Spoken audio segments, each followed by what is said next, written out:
Hello बच्चा लोग, आज हम स्टार्ट करने वाले हैं one dimensional diatomic lattice vibration. तो इसमें क्या करने वाले हैं, हम दो टाइप के डिफरेंट डिफरेंट मास ले लेंगे, M1 M2। हम कह सकते हैं डिफरेंट डिफरेंट मास के एटम्स हैं।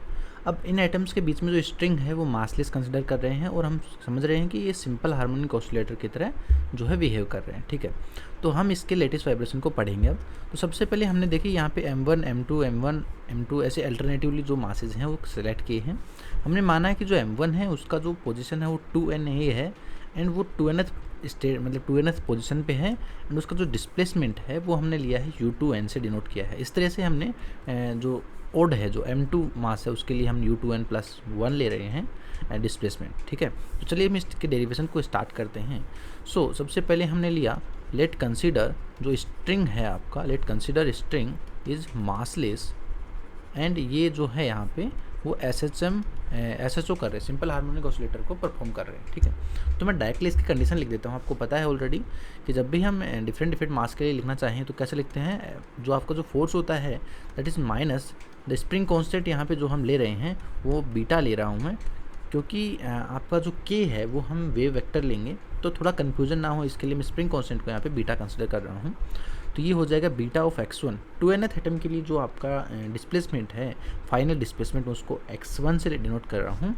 और सेम टाइप से मैं जो 2n+1 एटम है उसको माइनस बीटा ऑफ x2 से डिनोट कर रहा हूँ। ठीक है, आई थिंक यहाँ तक समझ में आया।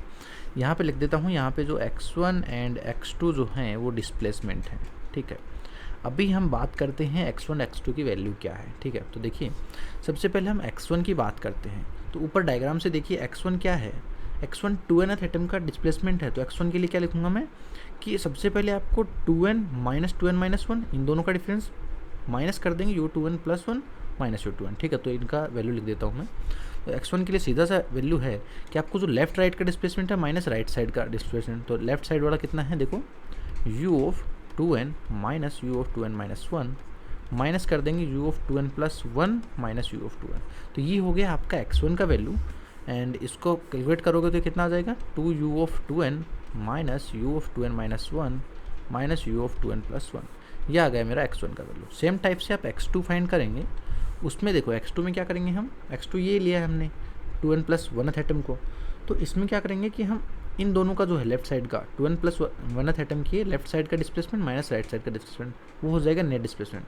तो देखिए लेफ्ट साइड का कितना आ जाएगा यहाँ पे U2n+1 - U2n एंड माइनस कर देंगे U2n+2 एंड माइनस U2n+1। ठीक है, तो यहाँ पे जब इसका रिजल्टेंट लिखेंगे x1 तो ये आ गया था और x2 यहाँ पे कितना आ जाएगा, देखो 2U2n+1 - 2U2n 2n+2। तो ये आ गया हमारा x2 डिस्प्लेसमेंट जो नेट डिस्प्लेसमेंट है।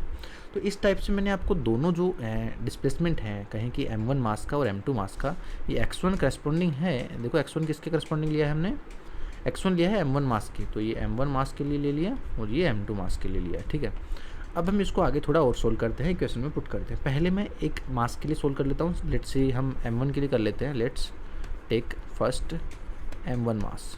ठीक है, तो M1 मास के लिए हम इसको सोल्व कर रहे हैं। तो देखो F2n जो है आपका वो कितना होता है, अगर मैं कहूँ कि F2n 2nth एटम M1 मास है। देखो डायग्राम के अकॉर्डिंग भी आप देख सकते हो 2nth एटम कौन है, M1 मास है। तो M1 मास का एक्सेलरेशन कैसे होगा, M1 इंटू उसका डिस्प्लेसमेंट। तो उसका डिस्प्लेसमेंट तो U2n से डिफाइन किया है, तो ये कुछ इस टाइप से आ जाएगा। ठीक है, यहाँ तक।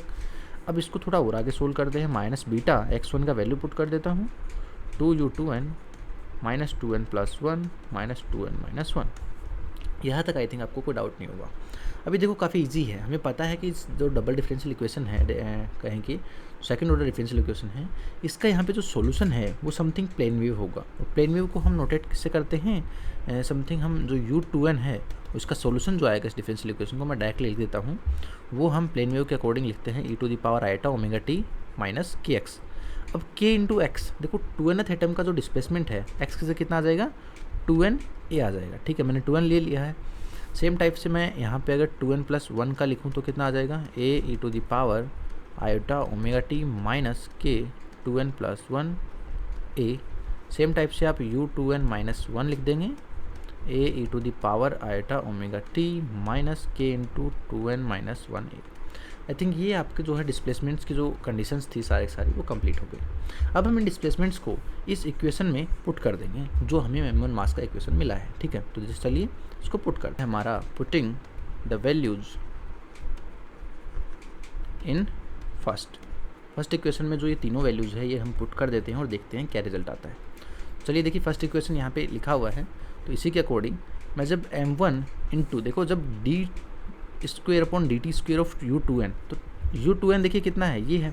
इसका जब आप डबल डिफरेंशिएशन करेंगे विद रिस्पेक्ट टू t, तो आपका जो t का कोफिशिएंट है वो बाहर आ जाएगा, बाकी सेम रहेगा। इट मीन्स हम कह सकते हैं आयटा ओमेगा उसका कोफिशिएंट है, डबल डिफरेंशिएशन मतलब पावर 2 हो जाएगा इंटू आपका u2n सेम रहेगा, सिंपल।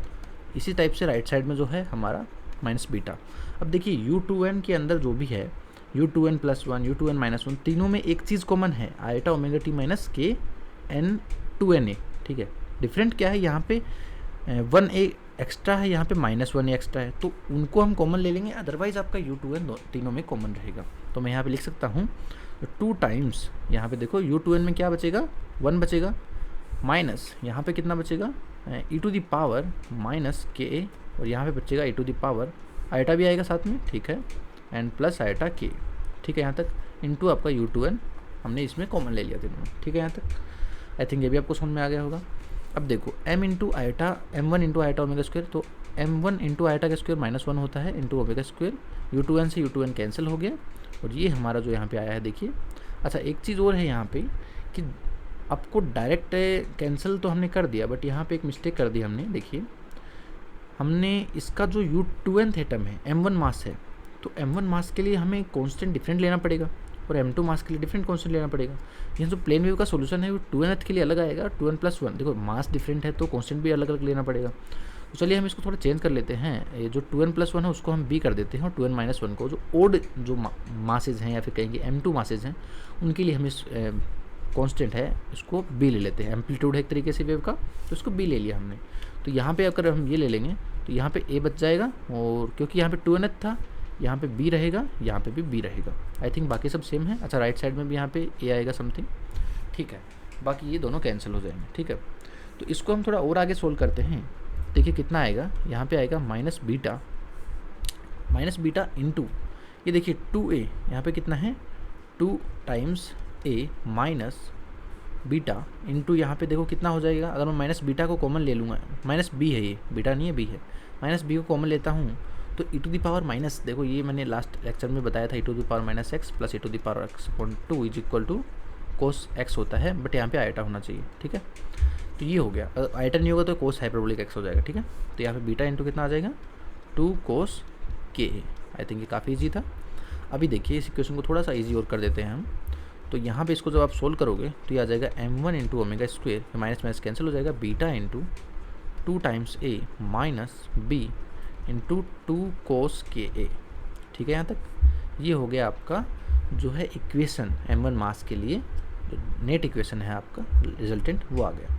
चलो इसको थोड़ा रीसेटल कर देते हैं कि यहाँ पे जो 2 बीटा है, देखो a के कोफिशिएंट्स को हम कॉमन ले लेते हैं। इधर राइट साइड में a भी था ना, अच्छा ये a हमने स्किप कर दिया, ये a भी था, ठीक है।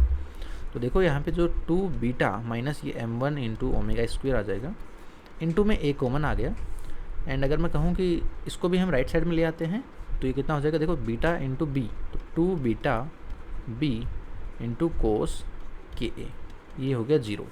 तो ये एक हो गया इक्वेशन फॉर द m1 मास, ठीक है। इसको मैं इक्वेशन 2 बोल देता हूँ। तो देखिए सेम टाइप से आपको 2n + 1th एटम के लिए कहें कि m2 मास के लिए हमें इक्वेशन सोल्व करना है। जो देखिए ऊपर लिखा था मैंने f 2n + 1 minus beta x2 के इक्वल था, यहाँ पे x2 का वैल्यू पुट करेंगे, f2n + 1 का वैल्यू पुट करेंगे। सेम टाइप से आपको ऐसी ही कुछ इक्वेशन मिलेगी, मैं डायरेक्ट लिख देता हूँ, आपको ये आपका होमवर्क है, ठीक है। तो अगर आपको सेम मिले तो आप मेरे को कमेंट में बोल देना, अगर डिफरेंट आई तो मैं आपको आंसर देता हूँ, ठीक है। तो देखिए सिमिलरली मैं इसके नोट्स आपको कमेंट सेक्शन में अदर प्रोवाइड कर दूँगा, अगर आपको चाहिए हो कुछ हेल्प है।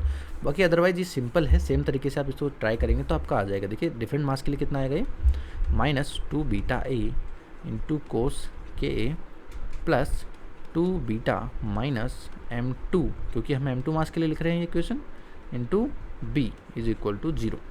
तो ये आपका इक्वेशन नंबर 3 आ गया फॉर द m2 मास, ठीक है। यहाँ तक आई थिंक कोई डाउट नहीं है, बहुत ईजी चल रहा था। अब देखो यहाँ पे ऊपर और नीचे हमें ए और बी दो कोफिशिएंट कॉमन मिल रहे हैं। ऊपर वाले इक्वेशन में भी ए है, नीचे में भी बी है, ए है, दोनों है ए बी। तो हम इनके कोफिशिएंट्स को मैट्रिक्स फॉर्म में लिख के इसका सोल्यूशन फाइंड करने की कोशिश करते हैं। ठीक है, देखिए सबसे पहले ए का कोफिशिएंट यहाँ पे कितना है 2 बीटा माइनस ये कितना है m1 ओमेगा स्क्वायर। यहाँ पे देखो कितना है माइनस 2 बीटा कोस के ए। यहाँ पे सेम कितना आ जाएगा माइनस 2 बीटा कोस के ए, और ये कितना हो गया 2 beta minus m2 omega square. I think ये काफ़ी इजी था। और यहाँ पे देखिए जो इक्वेशन में जो हम मैट्रिक्स फॉर्म में लिखते हैं तो क्या करते हैं, जो वेरिएबल्स होते हैं हमने ए और बी लिए हैं तो उसको मल्टीप्लाई करना पड़ेगा कॉलम के फॉर्म में। Is equal to right side में 0 है तो 0 0 हो गया। तो ये कुछ इस तरीके से मल्टीप्लाई। अब देखिए आपको एक चीज़ पता है कि ए बी जो हैं कॉन्स्टेंट जो हमने लिए हैं एम्पलीट्यूड वेव्स के वो तो 0 नहीं हो सकते।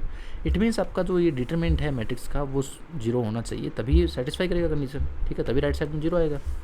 तो हम कह सकते हैं इसका जो डिटरमिनेंट है 2 beta minus m1 omega square minus 2 beta कोस के ए, ये माइनस 2 बीटा कोस के A and 2 beta minus m2 omega square. तो ये इसका जो डिटरमिनेंट है that should be 0 for the satisfying above equation. ठीक है, तो इसका डिटरमिनेंट को जब 0 करेंगे तो देखिए डिटरमिनेंट में क्या कंडीशन होती है कि आपको ये जो यहाँ का जो एलिमेंट है फर्स्ट उसको फोर्थ एलिमेंट से मल्टीप्लाई करना है माइनस सेकेंड इंटू थर्ड। ठीक है, सिंपल है। डिटरमिनेंट देखिए कैसे फाइंड करेंगे, इन दोनों को मल्टीप्लाई करेंगे तो कितना आ जाएगा ये देखो 2 बीटा से 2 बीटा 4 बीटा स्क्वायर माइनस इसी टाइप से इसको जो मल्टीप्लाई करोगे m1 को इससे करोगे m2 उससे, तो ये कितना आ जाएगा 2 beta m1 omega square 2 beta m2 omega square. इसको आप चेक भी कर सकते हैं, क्रॉस चेक कर लेना। यहाँ पे देखिए इसको इससे मल्टीप्लाई करेंगे, अच्छा इसको इससे भी करना है तो ये हो जाएगा m1 omega square into square 4 हो गया एंड m2, और ये कितना आ गया आपका plus 4 beta square cos square के ए इज इक्वल टू 0। इस इक्वेशन को जब हम सोल्व करेंगे तो यहाँ पे ओमेगा स्क्वायर का वैल्यू हमें मिलेगा, देखिए कितना ए ओमेगा 4 की पावर में है ना, तो ओमेगा 4 को हम एक तरीके से कह सकते हैं ओमेगा स्क्वायर का होल स्क्वायर। तो एक आपका कह सकते हैं क्वाड्रेटिक इक्वेशन बनेगा जिसके रूट्स हम फाइंड कर रहे हैं 2 beta into m1 1 upon m1 plus m2 plus minus root ये हो जाएगा 4 beta square 1 upon m1 1 upon m2 minus 16 times beta square sine square के ए डिवाइडेड बाय।